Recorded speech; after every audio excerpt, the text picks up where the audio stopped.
Tutankhamun's funerary temple, his tomb, and the sarcophagus found in it. A tomb in the Valley of the Kings. If a search was conducted during Tutankhamun's lifetime for a suitable location for his tomb, it will have centered on the Valley of the Kings, since the existence of a funerary temple for his immediate predecessor on the west bank of the Nile at Thebes implies that his/her tomb was sited there, rather than in the royal wadi at Tel El Amarna. The tomb which Carter discovered in 1922, KV62, was not originally intended for Tutankhamun's interment nor, for that matter, for the burial of any pharaoh. Its plan does not meet the requirements for a king's tomb that had evolved from Thutmose III's reign down through the time of Amenhotep III, and which the royal tomb at Amarna also exemplifies. In KV62, there is no succession of descending stairways and corridors that characterize such tombs, no piers in the burial chamber, and no so-called tomb robber's shaft or well room, all features retained in the plan of Akhenaten's tomb. Instead, KV62's original plan conformed to the modest type of tomb, suitable for lesser members of the royal family, kings, sons and daughters, as well as wives given burial in the Valley of the Kings during the 18th dynasty. Stairways typified the entrance to such tombs, whereas shafts provided access to the burial chambers of tombs for commoners who were granted burial in the Valley of the Kings. Neither type was decorated, nor did the owners possess sarcophagi. Perhaps KV62, like KV61, a single-chambered tomb accessed via a shaft, had never been used, but sealed empty in anticipation of allocation. But it is also possible that the burial of a previous owner was cleared from KV62 before the tomb was enlarged to accommodate Tutankhamun and his equipment. It more than likely that the work was undertaken only after Tutankhamun died, during preparations for his funeral.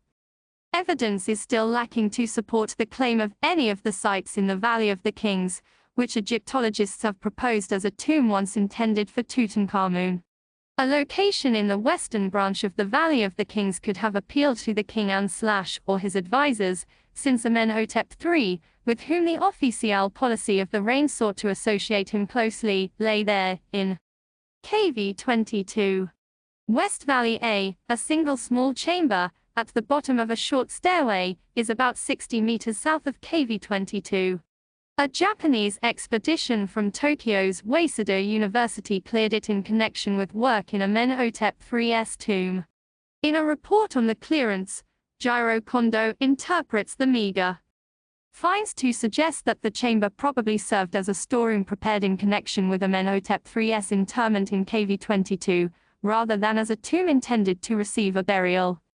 Some Egyptologists have proposed identifying KV23, the only other tomb in the western branch of the valley known to have been used during the 18th dynasty for a burial, as initially planned for Tutankhamun.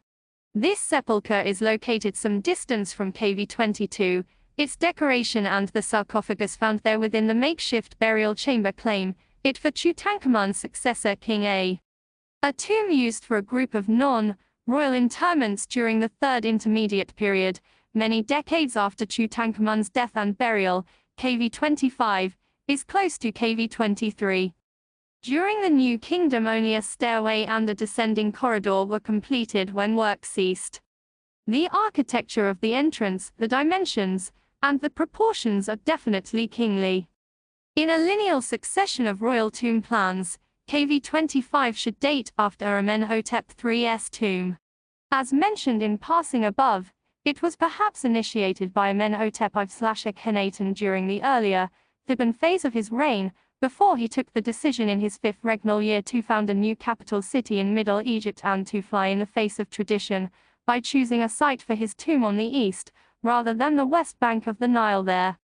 With Akhenaten interred at Tel El Amarna, KV25 would have been available for appropriation by his immediate successor for whom construction of a funerary temple at Thebes was initiated. According to the scenario that I consider plausible, when death intervened, the burial of Akhenaten's male successor was made without a sarcophagus, it may be added, in the valley proper, in KV55. Perhaps on that occasion, the nearby sepulchre KV62 came to the attention of those officials involved with the interment, who recalled its location a decade later when a tomb was needed for Tutankhamun's burial.